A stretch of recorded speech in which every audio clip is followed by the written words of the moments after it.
Hi, everyone, and good evening.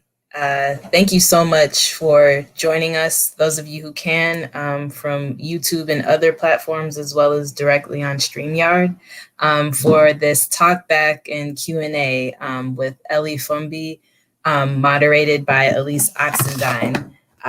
It's with joy and gratitude that we, the Luminal, present this program. So in the spring of 2019, I saw Ellie's No Traveler Returns. um, I immediately wanted to see all of Ellie's work and understand how she grew into the director that could create such a poised and serene work, despite what could be considered disturbing content. Ellie's films, for me, platform overlooked and uncelebrated, the overlooked and uncelebrated, often within Blackness. And in so doing, captures unexpected moments of poignance, poise, intimacy, and serenity. So it's again with great joy and gratitude that we present this early career retrospective of her work, covering most of her short film work. And I'll just give you her bio quickly.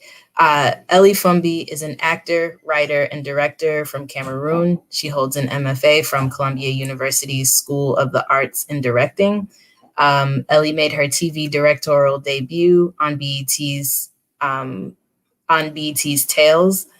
She was a finalist of the 2019-2020 Venice Biennale Cinema College with her first feature, Our Father, the Devil, which will be presented at the 78th Venice International Film Festival and will participate and has participated in IFP's 2020 Project Forum.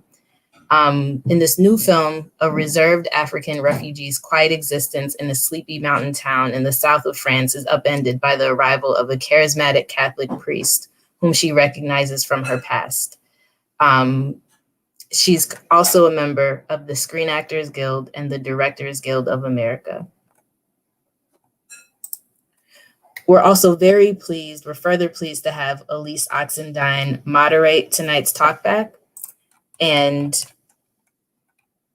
Alece has dedicated her career to helping emergent independent filmmakers through her work in marketing, social media, partnerships, distribution, and strategy at Film at Lincoln Center, BAM Cinematheque, Rooftop Films, Athena Film Festival, Fandor, Go Digital, and Good Deed Entertainment. Her focus is on educating filmmakers about digital distribution practices and navigating a difficult yet rewarding film industry. She currently works in this capacity as Director of Industry and Festival Outreach at Columbia University's film program, where she is an esteemed alumna and serves on the board of directors for Columbia's Alumni Association. She's also a proud HBCU graduate of Winston-Salem State University and is committed to serving the Black community through her board position at the Black Film Space. Alece is originally from Durham, North Carolina, and has lived in Los Angeles and San Francisco, and is glad to call New York City home again. And so with that, I'll turn it over to Alece. Oh, thank you so much, Jackie, Curtis, and the entire Luminal community. I am actually personally very excited about our conversation today because Ellie is actually my real life friend. And I am so happy to be giving her her flowers now because it's very clear that she's a powerful writer, director, actor, / everything on the precipice of an amazing career. I just want to thank you so much for being here with us today. It is such an honor to have you here. Oh, thank you for agreeing to moderate this. And it's really, I told you, like the fact that we're doing this together, our lives have come full circle for this moment. It's pretty cool. Absolutely. Okay, we promise the audience members we won't just kind of like chit chat. We're going to get to but to the audience, I want to encourage folks to drop their questions in the chat or the comment section where you're streaming. And I'm going to be asking questions throughout. So we're going to structure it like the first half. We're going to ask a few questions about the film specifically. And the last half is going to be reserved for talking about the industry as a whole and kind of where we are now and Ellie's perspective, because I feel you have a really good perspective on where we're heading next. So I want to encourage people to drop questions in. It's going to be a fun conversation, coming straight to wherever you are. So I'm going to start with it. So, you've done an amazing job at directing your actors. And I know you've acted yourself and not just in Zenith, but I wanted to hear more from you about your approach and philosophy to working with actors. I mean, I feel like, you know, casting is, I would say at least 70% of my job. If I've cast the right actor, I've done most of my work. Most of my work is done in terms of setting the project on the right path. So I, you know, in thinking that way, I see actors as collaborators, just like, you know, my DP or my sound designer or my, you know, my costume designer or my production designer. I really spend a lot of time in the casting process and feeling out people who are going to bring something unique to the role, because it's not about, you know, as a director, it's not about dictating to the actor how you see that character. It's about, you know, allowing them to fill in those blanks and learning from them as well. For instance, my actress, Annabelle Langrone, who's working with me on my feature, it's been such a lovely process with her, because we were supposed to shoot last year, but because of the pandemic, we've had like a whole year to kind of sit with the script and discuss it. And I think like her insight and the way that she sees that role, she is like opened up my eyes to certain things that I didn't even know were in the script, you know? And so that kind of partnership, I think, is like the most rewarding and the most exciting.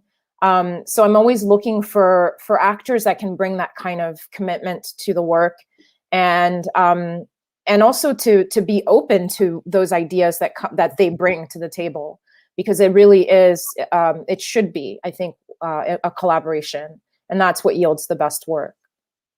No, I'm glad you mentioned that word, like collaboration, because it's thrown around every time you hear from anyone talking about filmmaking. It's, you know, it's a collaborative art, but, you know, I think that conversation about actors included in that collaborative art form, I think it gets left behind. So I'm really like excited to hear that that is an important part of your process as a filmmaker. And, you know, speaking of collaboration, you know, I see that you know, I think all the films you wrote, if I'm not mistaken. Yes. And I want you to talk more about your experiences as both a writer and a director, and specifically for No Traveler Returns. It just was such a, like, oh man, I mean, this is a film that just completely took you by the heart, and you're like with this person, and you're like, you almost don't realize what's happening. And then you kind of like, you know, you're going through the motions. You're like, wait a second, what's happening? He's in Times Square. What is he going to do? You know, and writing that and translating on screen is really powerful. Like, I want to hear more about, you know, your experiences as a writing director, specifically with this film. And if you're planning to continuing writing and directing for the rest of your career, or for most of your career. Yeah, I'll answer the second question first. Yes, definitely. I mean, I am a writer at heart. I knew that I was a writer since I was probably 5 or 6, like that young. It's like a faucet that's been turned on that I can't turn off. Like, I see stories everywhere. Anyone who knows me knows that any little thing that happens, literally someone's going to the bathroom and there's a story in there. You know, it's like that's just how my brain works. And as hard as writing is, it's like, it's something that I love so much. It's a release for me. So I do see myself continuing to write and direct. And it's not that I'm not interested in other people's stories. I am. It's just that I'm really interested in filtering everything through my own lens, you know? And so for the time being, I definitely see myself continuing to do that. Very open to adaptation, obviously, but yeah, so for sure, yes. For No Traveler Returns, that was, you know, there were so many things going on at that time. There was the terror attack in New York City and on the Lower East Side in the fall of 2017. And then the following January was the Parkland shooting. And, you know, the country was in this space where, you know, the conversation about gun control it's almost exhausting at this point. But I know Parkland was a little different because of the way that those students stood up and really forced the country to have this conversation. And I was thinking a lot about the ways that the differences in how white shooters, particularly even at school, how those people are treated versus people of color when they commit those kinds of crimes. Mm-hmm. And it made me start to think about, you know, my own immigration experience, my own experience as an immigrant, because the perpetrator that committed the attack in the fall of 2017 was an immigrant. And everything that I read and heard about him, there were so many parallels between his immigration into the States and mine and my family's immigration. I wanted to kind of explore this issue of terrorism through that lens. And because I'm an African immigrant, I wanted to do it with an African family. And initially, you know, that was the idea. But then I couldn't stop thinking about Hamlet, and that, you know, when I was trying to, there's no way that anyone could ever understand unless you've been in that position. That I couldn't really put myself in the shoes of someone that's about to commit that kind of crime. I have no idea what's going through these people's minds. But in trying to imagine what that was like, because that's the space that I wanted the film to explore, I was thinking so much about Hamlet, to be or not to be, this soliloquy as he's trying to decide whether to kill his uncle. And the two ideas just kind of merged together. And I felt like it was a more universal way to approach this topic, and to maybe to humanize the main character a little bit more, to allow people to open up that conversation about, you know, otherness and how, you know, the seeds of hate can spread, and, you know, or, you know, I just wanted people to be able to humanize that main character and to open up a dialogue about that. So yeah, that's kind of how that script came together, pretty much. No, that's really fascinating. There's so many things you said that I'm like, much. But, you know, the fact that that Hamlet passage is that there's one thing, if you in America, like, we learn this in, you know, classes here and everything, that if you don't know anything from Hamlet, you know, to be or not to be. So yes. It's something that everyone kind of learns, and, you know, that you don't overuse, like, you know, voiceover or get his opinion, but you're hearing it through text that most people are familiar with. I think that's actually really powerful. That you include that. So, and then, you know, noticing throughout your work, I'm seeing the through line when it comes to, you know, this idea of like this immigrant, this outsider, you know, coming into a new world, or fish out of water. I'm noticing that's been a theme with your work.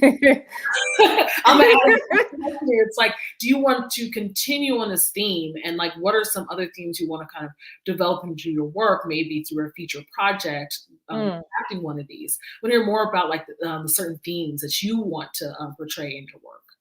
Honestly, I don't ever think of themes when I'm writing.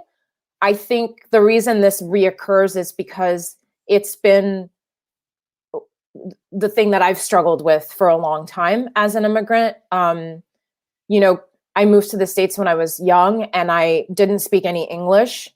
French is my first language. I was put in a French school. You know, it was like such a disorienting experience that a lot of my adolescence has been about like finding my space, finding my identity, and figuring out where I fit in. So I think, you know, inevitably that seeps in. That sense of like, you know, that sense of otherness is always with me. And, you know, they say you write what you know. And so maybe that's why it's there. It's not a conscious decision, although I think I'm a little bit more aware of it now than I was previously. Honestly, I'm interested in writing about a bunch of different things. I love writing about families as well. Just a bunch of different things, cultural mixes. I like exploring, you know, I like films that explore the meeting place of different cultures and different ideas and clashes that might come out of that. So yeah, hopefully I'll have more, you know, more types of movies, and I'll explore different types of characters. But I know the loner, the outsider will probably still be there somewhere. I mean, it's such a powerful theme. So even if it comes out, if it's not intentional at all, I think that it's something that resonates with people. And I think this film definitely resonated with people. I want to switch just a little bit to, we've mentioned a future project that you're working on in your bio, but I want to hear more about, your future project. But first, I have a fun question. It's like, if you can turn any of the projects that you shared today into a feature, which one would it be and why? Well, that's very easy because one of them has already been turned into a feature, and that's Zenith, which I'm, hoping to star in. I think that story actually started off as a feature, and it's when I was workshopping it at Columbia that a few teachers pointed out to me that it would make a great short, and I realized, yeah, this actually could make a good short. So Zenith, probably because it's a world that has never really been explored on film in the way that I'm exploring it. It's a film that explores the meaning of like what Blackness is, and again, this woman's identity is completely, she's really struggling to figure out where she belongs. And Zenith is about this Black woman who's been adopted into a Mennonite community. And on the precipice of her engagement, she decides to leave this community and to go into an inner city neighborhood to look for her biological mother. And it explores like the stereotypes that we have about Black people. Because she grew up in this rural Mennonite community, she doesn't behave the way that certain people expect her to behave. And she has to figure out like who she is and where she belongs. And I think this has to be a feature because it's a conversation that I always say, like, the only time I ever have felt certain expectations or certain stereotypes placed on me, I feel that more in America than anywhere else in the world. Yeah. I feel like when I leave this country, there aren't those expectations about me acting a certain way or talking a certain way or being a certain way. Here, more so than ever, I in this country, ironically, I feel that. Growing up, I felt that because I spoke French, because I was, well spoken, because I maybe didn't, I brought different things to school. My parents are from Cameroon, so my lunches were different. All of these things. It was like, you're Black. Why don't you know this? Or why don't you do, it's like, no, Blackness is not, we're not a monolith, it's like, please. There's so many different types of Black people out here. And we have to constantly be reminded of that. So. No, I'm really glad you mentioned that because we had a question get submitted that kind of talks about this and how the immigration story in the U.S. is not necessarily centered on, immigration from Africa. And and the kind of like, even like not say, I don't want to ever say clash because I think that's what we've been told with the diaspora wars. So it's no, we all along for the most part, and I think that it is kind of challenging that we're still kind of like, understanding the cultures are different, and how we engage with each other. So I think this question was asking about, it's still a lot of learning, but do you consider this idea when you're developing your projects, kind of this idea of like, the American Blackness and immigrants from Africa?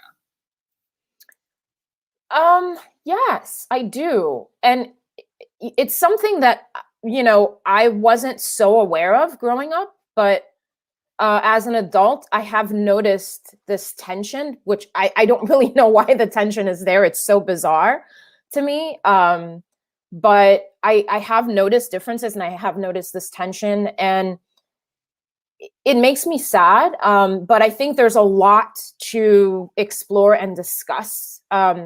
And it's very different with, Caribbean immigrants than it is with African immigrants and, Black immigrants from other places as well. There's like there's all these different pockets of, of experiences to explore when we're talking about the differences between African Americans and all these other immigrants. It's very rich, but hopefully we'll get to a place where we don't have to talk about this anymore because it doesn't exist anymore. I hope so. Yeah, I feel the exact same way. Yeah. Okay, I'm gonna switch gears and let's talk about another film right now. Home. I mean, just I was on the edge of my seat because I'm like, and I loved like the different like. Did I just see that? Like, and I was struggling. I was like, wait a second, did I just see that? Am I tripping?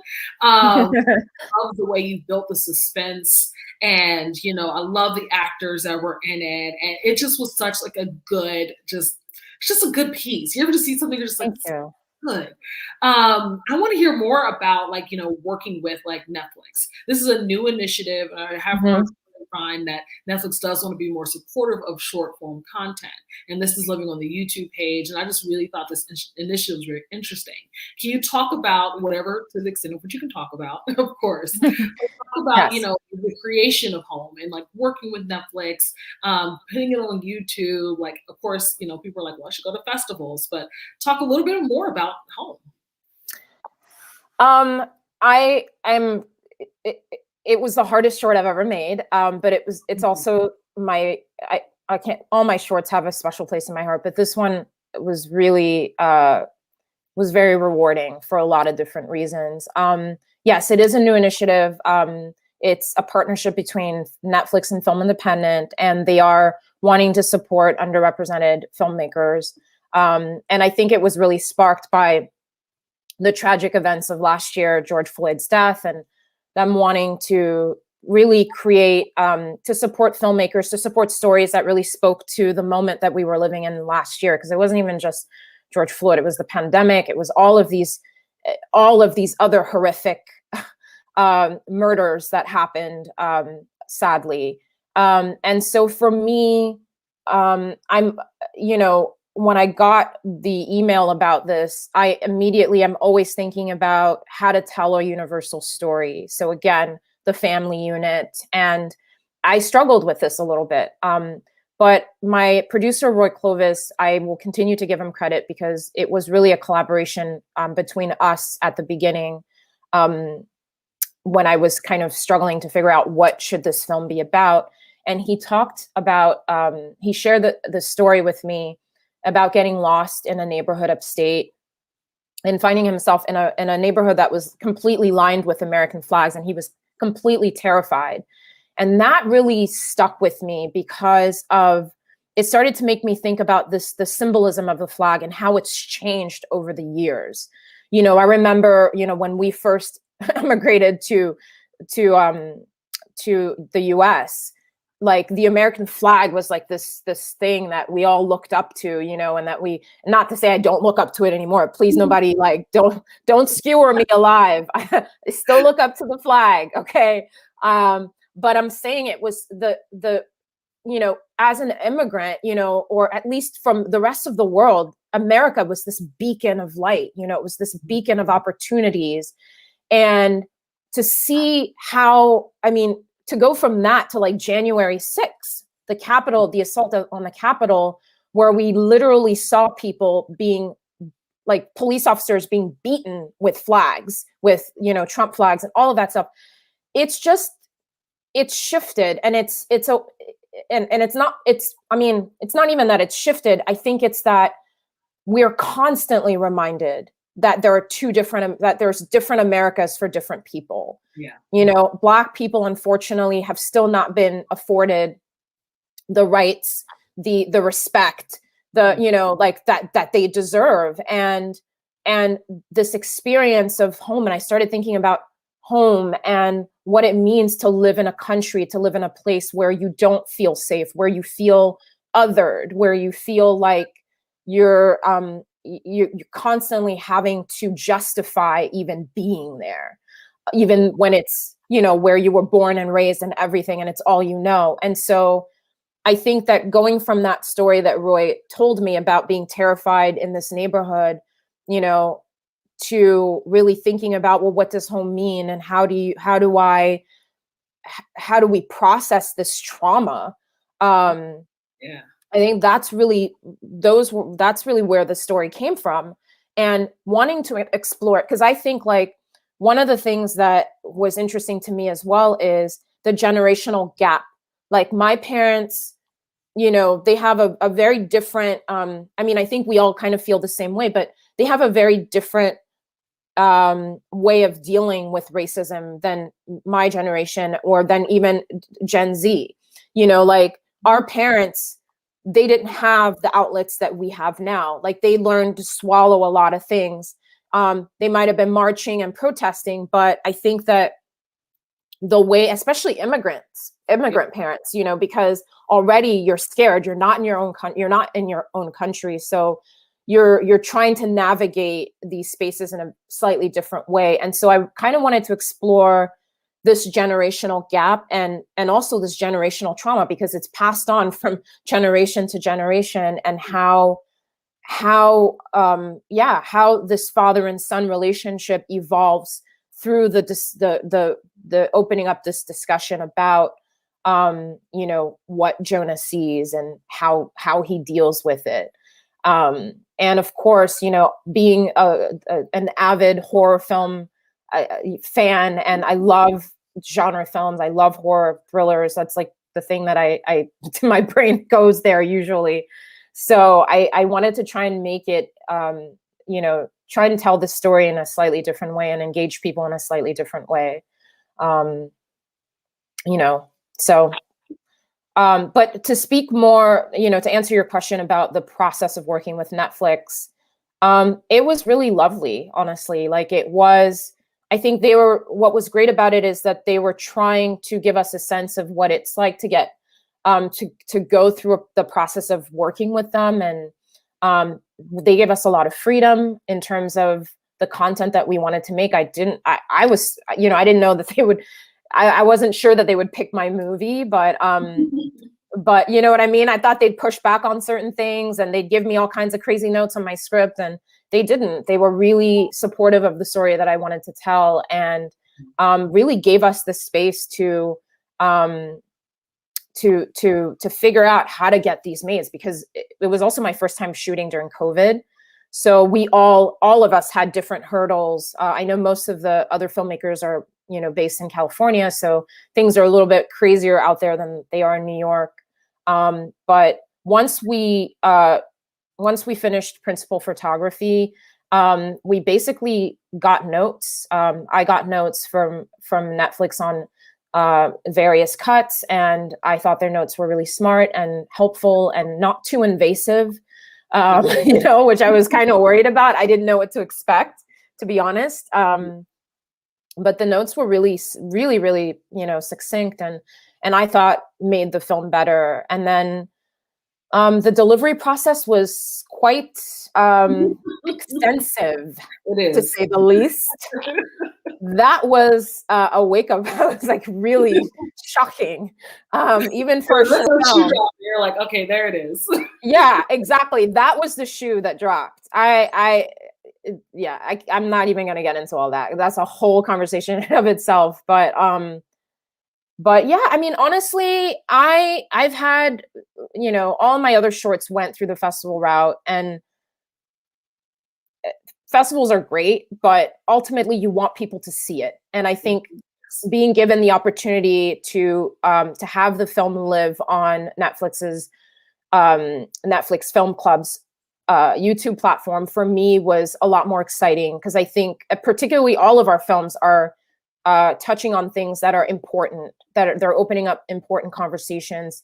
And I think with films like that, more so than anything, you want an audience, you want people to see the movie. It's not so much about getting into a specific festival or winning an accolade or anything. I think it's more important than that at this point. So for me, it was the right move, and I don't miss the festival circuit in that sense at all. I mean, we already know my feelings about this. Oh, and it's definitely, yes. See, audience, you make films for audiences, you know? Yes, I agree. to see, especially the filmmakers that are listening in. It's like, just, especially during the pandemic, what it's taught us is the most important thing to do now is you need to get your work seen. People want to see it. There's an audience. And obviously, Ellie, there's an audience for your films. People want to. I'm very touched. I want to see more films. Like, I'm looking forward to the next talk with the filmmakers on this call. Like, I hope we could do Q&As with them too. And I think also, I just want to kind of say this again, it's important to talk about your work now, as your career kind of takes off, because it's going to take off. It's important to understand if you think about it, how I would have loved to hear maybe a talk with other famous directors, when they were starting out in their careers. I think these conversations are extremely important. So I just wanted to say that. We're going to switch gears just a little bit, talk more about kind of, ideas about where we're heading in the industry right now.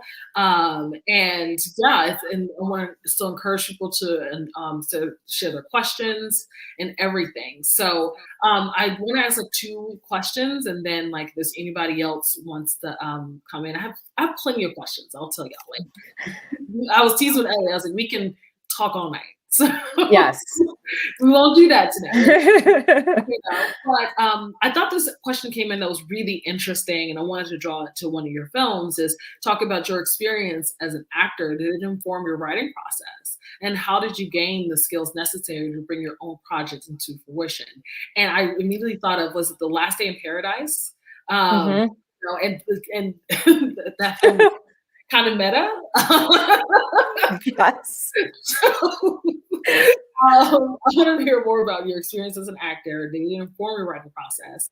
And how did you gain the necessary skills to bring your own projects into fruition? Yes. I mean, for me, acting and writing are almost the same thing, almost. In that you're breathing life into these characters. You're almost all the homework that I do as an actor when I get a script, the first thing I'm trying to figure out is trying to build a backstory for where these people are coming from, and trying to really refine the circumstances of their lives and how they affect the decisions, or how they dictate the decisions that they're making in the script, right? So in essence, I'm kind of doing the same thing as a writer when I'm trying to figure out, who is this person? Why do they make this decision? How do they get to this point? Sometimes I work backwards. Sometimes I'm starting from, somebody that I know really well, or I'm building specific circumstances to really allow the story to take shape. And honestly, this is going to sound a little schizophrenic, but I am playing those roles in my head as I'm writing. I am. I'm all the characters when I'm writing, which is very fun for me, because the scripts then take on a life of their own, and for Last Day in Paradise, very much autobiographical in the sense of, kind of visualizing my own anxiety, my own, distress as a young actress, trying to figure out what the hell is going on set, having to hit your mark, having to, remember your lines, and, whatever. There's so much going on when you go from theater to the screen that it's much more technical when you're working as a film actor. And there's a lot of people around you all the time. And and time is money. Time becomes this big thing that is this huge pressure cooker, for you. Once you've gone past a certain amount of takes and you haven't gotten it, you're like, oh my God, they're going to fire me. It's so yeah, I wanted to explore that. And I had the opportunity to work with these wonderful, wonderful actors in Paris. And they were all so good that I wanted to make, this big ensemble movie and to kind of highlight that experience. And yeah, it was pretty wonderful. So hopefully that answers that person's question. Yes. And then it was about how did you gain the necessary skills to bring your own project into fruition? I don't know if this is the plug. We both went to Columbia. Yeah. But I think, you know, I have thoughts about this, but I'm curious to hear yours. Honestly, it's just practice, you know. It's reading and it's writing. You know, I'm an avid reader and I read a lot of books and I read a lot of screenplays and I write voraciously. And it's really trial and error, you know. There's no, I think everyone's path is slightly different, but I think the way to just get better at it is by doing it. I don't think there's any way around that. And I think you have to read a lot and you have to write a lot and just keep writing. Yeah. And have great friends. Yes, who are willing to read your script and give you notes and say, no, this is terrible. You need to cut that and start here. And this character isn't doing anything for you and all that. Yes, that too.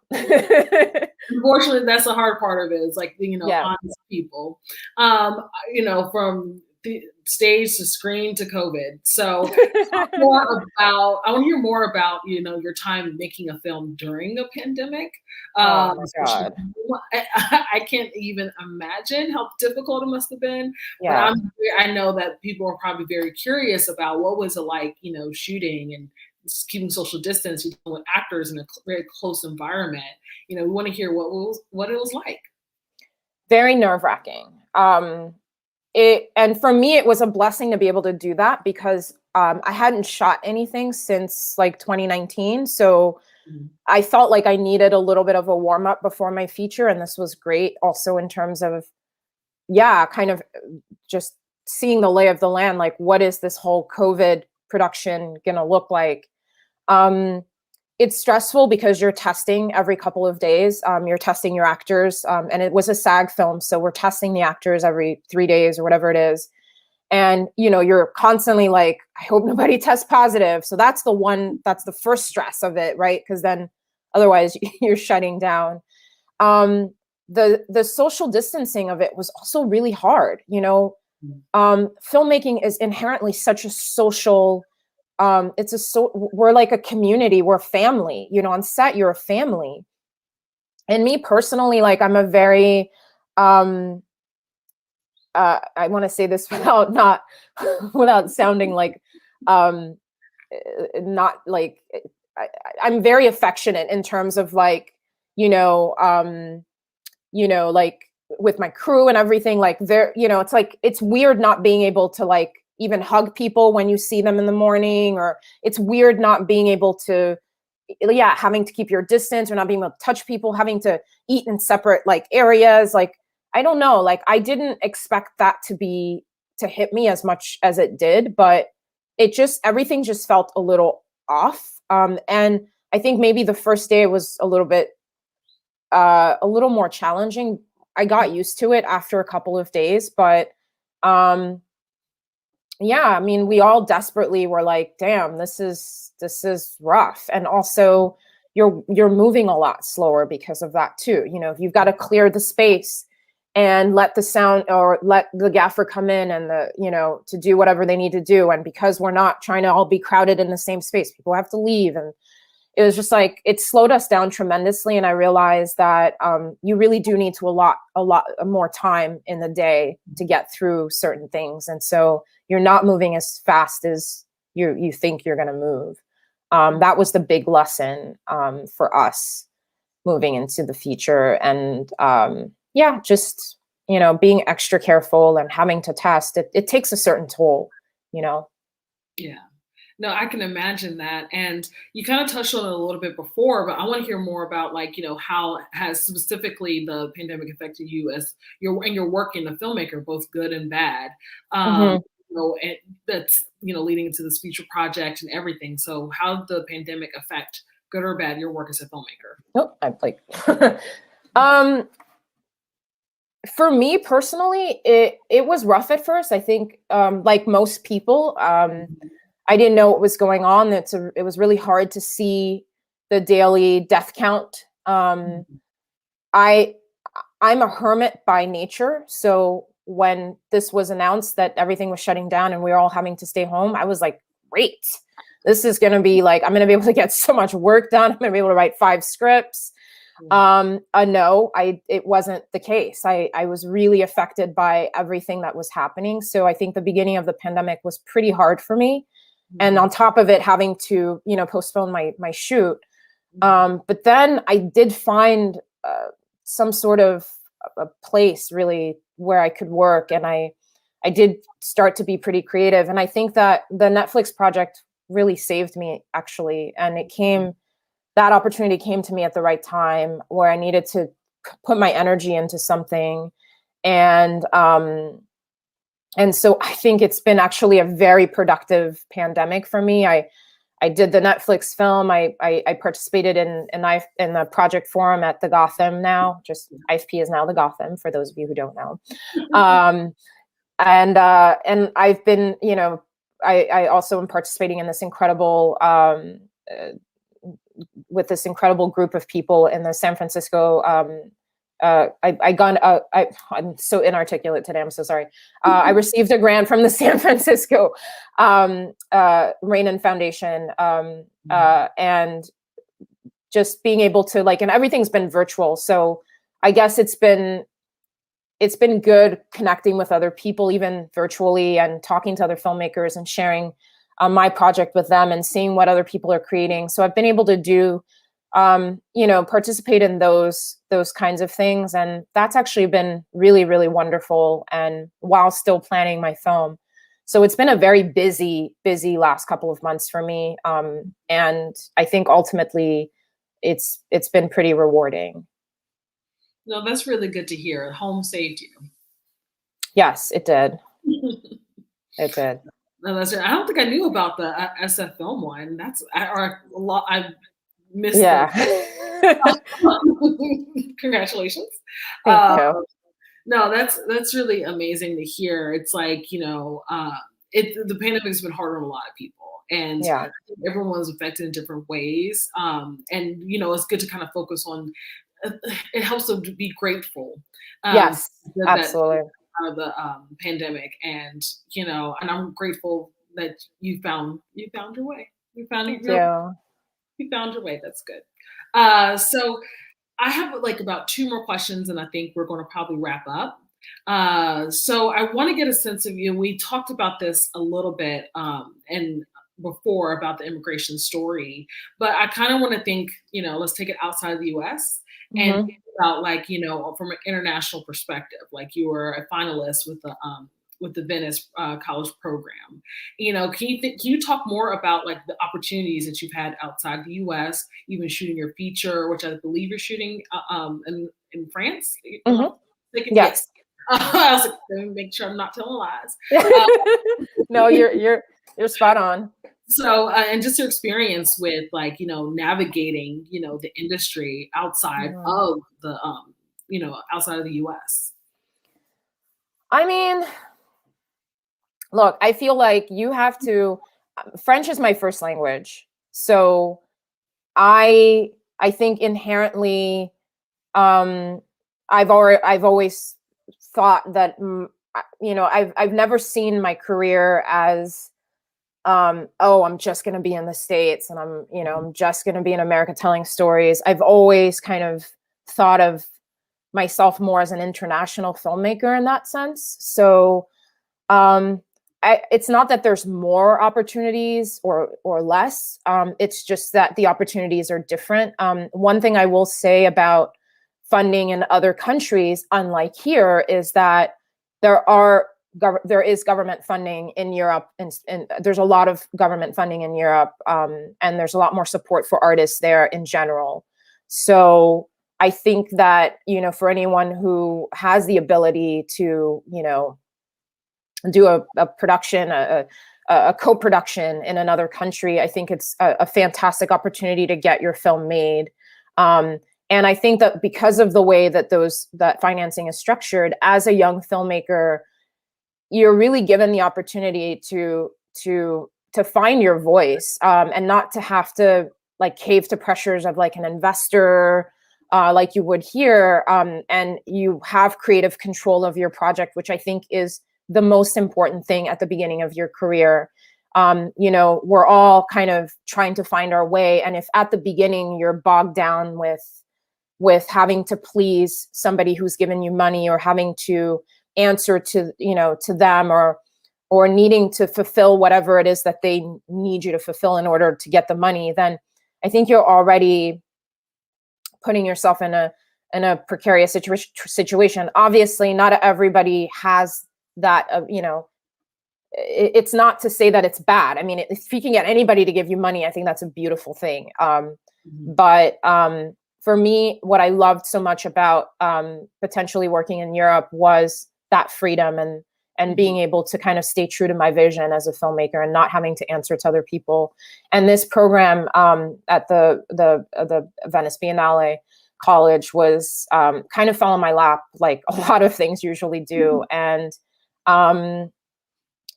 I think there's not that many programs around the world where you can get a film funded the way that mine did. And so I think that for filmmakers out there, you just have to like do your research and see what's out there, see what you're eligible for. Most of those European grants we're not eligible for. I mean, I am as a Cameroonian citizen, there's a lot of things I can apply to, but like, but yeah, you just have to do your research and see what you can, see what opportunities are out there for you. And, but don't feel like you're don't be complacent, and don't feel like you have to just make films here in America. I think you can take a risk. Yeah, no, I'm really glad you said that, because I think, as filmmakers coming into, and coming up in the industry, you're always taught like you have to go this one path. You have to go, and you have to go to Hollywood. You got to go, cut your New York. You have to do these kinds of things. Or if you're not in one of those in the major cities, they'll tell you have to go to New York or LA. It's like, could be very confined. But I think what's encouraging is not just from an international perspective, but outside of New York and LA. There is beautiful cinema happening. And I mean, you just look at where we are right now. Yeah, I know. So, our hearts are literally in, Columbia, South Carolina. It's just kind of showing and proving that we don't have to be limited anymore. And absolutely. And I mean, and the thing that's so amazing about your work is that it shows so much in your work, and I wish you could see it. But, that it doesn't feel limiting. Like, I think that's the beauty of your work. There's no limits. Thank you. So I promised myself it wouldn't be a love fest. So, so I actually have one last question before we turn it back over. So, of course, the question of once people like to ask, like, what's next? And I feel like you definitely covered, like, the wonderful things that you're doing. And I just have a feeling you're working on other things that, you can't even share with us yet. So, talk about it. So, it was something that you kind of touched on in the last question that I really want you to kind of address is, the advice for, fellow filmmakers, future filmmakers, the actor who wants to transition to writing, the person who's like, look, I'm trying to make it work, but, I do live in South Carolina. Are there opportunities? So I know that's a huge question to ask, like, what's your advice to fellow filmmakers who were just, 2 years, 3 years behind you, a few years behind you, feels like, but hopefully we'll catch up, is like, your number, you get like 1, 2, and 3. Only 3 things you would tell a filmmaker if they were coming to you, you're like, you see yourself in them. What are 3 things you just have to tell, your fellow filmmakers? Number 1 thing is, don't compare yourself to other filmmakers, to anyone else. Number 1. It's never going to get you anywhere. That's a tough one. But I really think that if you can get past that, you're like years ahead. Yeah. Number 2, write what you know. Start with what you know, and what you have access to. Even if you are in South Carolina or in Florida, or like, the world that you're in is rich and interesting, and as long as you're putting your own personal like touch on it, people will be interested. So don't be intimidated by not being in New York or LA. Number 3, please yourself always. I make movies for myself first, and whoever likes them, and whoever doesn't. You know, like, I think that, I think that's an important one because, you know, as young filmmakers, I mean, we're all victim to this, and I'm still victim to this to a certain point. This is not something I've completely gotten over, but like, you know, you are, I think a lot of us are looking for a certain level of approval from the industry, from parents, from the kid that bullied you, but you know, whatever, who knows, you know, like we're trying to prove ourselves. And I think that we have to really we have to be creating for ourselves first. And I think if you're in that space, it's really much more conducive for you to do your best work and for you to really like explore your own voice so that you're not trying to imitate someone else, or you're not trying to you're not doing something just because you think other people are going to like it, or you're not just, you know, trying to please the festival programmers. There's just no way to do that. You have to be true to who you are and to yourself. So those are my big three. Oh, and that's a big three. Yes. Oh, yes. Yes. And that comparison is a thief of joy. Oh, It is. it sure is. It's hard. It's hard. And then I love the last one you said about, you know, because I think, especially in my work in industry, outreach and like preparedness, is that they're like, well, what do they want to see? You know, Yes. and it's like, oh, and I'm like, what do you want to show? Yeah. Yeah. Yeah. I mean, because, you know, we're in a world, especially now, you know, with technology, everyone has a phone, everyone can make a movie, you know, especially in the short space, you know, for young filmmakers, the market is saturated, you know, and you have to find a way to you know, make films that speak to who you are and put your own like personal spin on stuff. And I think, you know, that's really the way to kind of cut through all of that and to make a dent. And even if you don't, it doesn't matter. As long as you feel like it's representative of who you are, I think that's the most important thing. You know, otherwise you're just doing what everyone else is doing. Oh, yes. And we don't want to do what everyone else is doing. You're not No, doing we don't. doing. I'm trying not to. I'm just doing what I like. Sometimes it's not as interesting, you know, but I like it. So that's all that matters. Yeah. So as we wrap up, I want to make sure there's one question I really do like. It's like, you know, how filmmakers, actors can work with you, like in the future. Can they follow you on social media, or how can Yes. Yeah. Follow me on social media. I answer all messages. I am most of all. Some of them are a little creepy. I won't answer those, but you know, I'm always open. I'm somebody who is like, I work with a lot of the same actors. So I have to shout out Malachi Hurd, who is the lead in Home, Suleiman Sisavane, who plays his dad, and Vicky Tanner, who plays his mom. Suleiman and I have worked together on this. Is going to be he's also in my the lead in my feature. That's going to be our fourth project together. I'm very much I like working with the same people, but I also love discovering new talent. So shoot me a reel, a resume, or whatever, and I'll check it out. Just don't bombard me and don't harass me. That's all. Well, that's good. And that's another reason why we're just so excited to have you here, because you're just so open and with everything. So I appreciate that. So I appreciate you. Yeah, I was told to share my social too. So Pure Alece, Pure_Alece, FUER_Alece, and I'm on all platforms from TikTok to Instagram. This is the sign that you've been for previous social media. You're like, okay, all of them keep the same handle. Then we had one person who's interested in the Columbia program. Shameless plug. You know, we're putting together an online festival at the end of the month. So if you just follow Columbia Film, you'll be able to find out more. But and then, like I said, Columbia Film is what brought us together, me and Ellie. So I'm grateful for that. Me too. From the bottom of my heart, Ellie, I just want to say thank you. Thank you for sharing your gift to the world.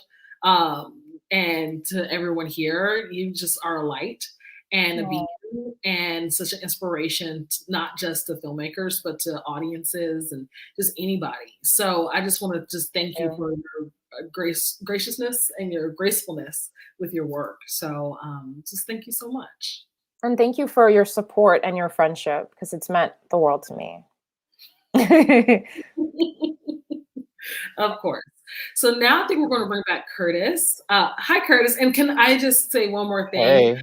Yes. Both and I have known Curtis for at least 10 years. And this is a full circle moment right now. And I'm so grateful. And I just hats off to you, Curtis, with everything that you've been doing. We see you. We acknowledge you. We appreciate the support of our community. So I just want to say just thank you so much for having us.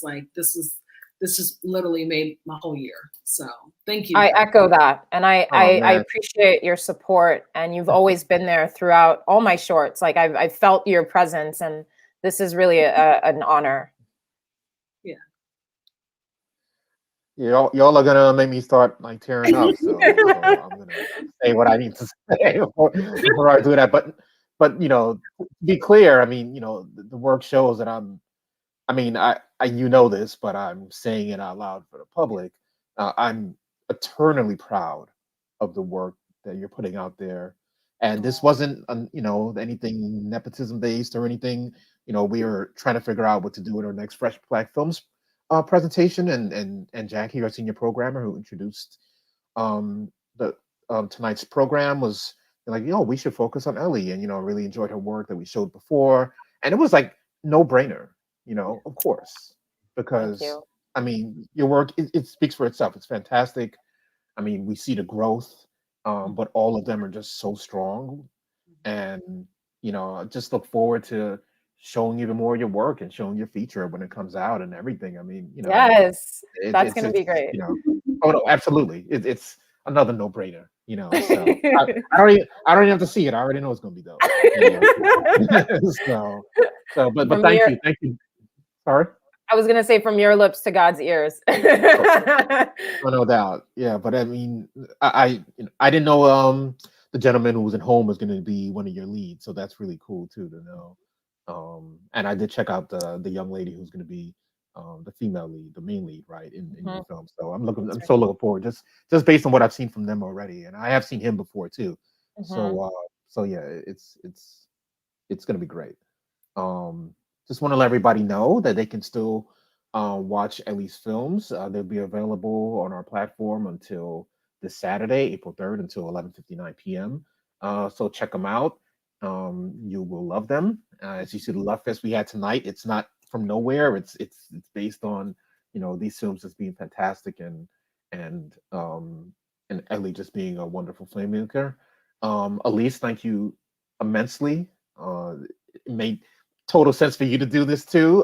So I'm glad you were able to, and this conversation has been fantastic. And that last question in particular, and your answer, Ellie, see, this is a love fest, but it has to be. That last answer was I was on the edge of my seat, just with that answer, because it was so spot on and telling, as far as what filmmakers really need to concentrate on, especially that comparison thing, as you said, Alece. That's everything right there. Don't compare yourself, right? We don't do that here at the Luminal, and y'all shouldn't do that with your films. And I know everyone here in this room doesn't do that, so it's all good. So we really just wanted to thank you all again. I wanted to come on and personally thank you for being here with us, and let everybody know they can still watch the films, and check us out at luminotheater.org. You RSVP'd for this tonight, most likely, so or you're on our social platforms, so you know how to find us. And looking forward to seeing more from all of you here too. And thank you again. And have a good night. Be safe. Thank you. All right. Take care, everybody. Hi, everyone.